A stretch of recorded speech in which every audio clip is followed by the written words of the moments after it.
കർത്താവ് എന്താണോ നിങ്ങളോട് പറഞ്ഞത് നിങ്ങളത് പറഞ്ഞുകൊണ്ടിരിക്കണം. പിശാച് പറയുന്നത് നിങ്ങൾ പറയരുത്.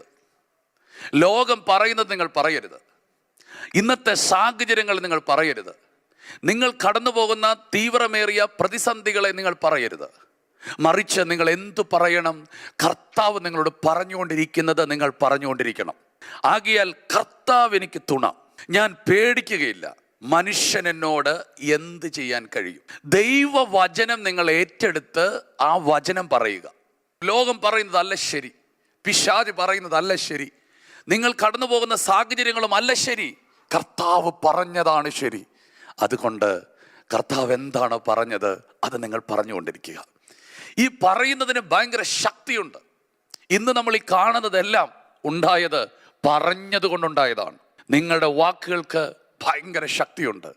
അതും ഇതും നിങ്ങൾ പറയരുത്. മറിച്ച് ദൈവം എന്ത് പറഞ്ഞോ അത് പറയുക, വചനം എന്ത് പറയുന്നു അത് പറയുക. നിങ്ങളുടെ ജീവിതത്തിൻ്റെ സാഹചര്യങ്ങൾ പറഞ്ഞ് നിങ്ങൾ നിങ്ങളുടെ സമയങ്ങളെ കളയരുത്.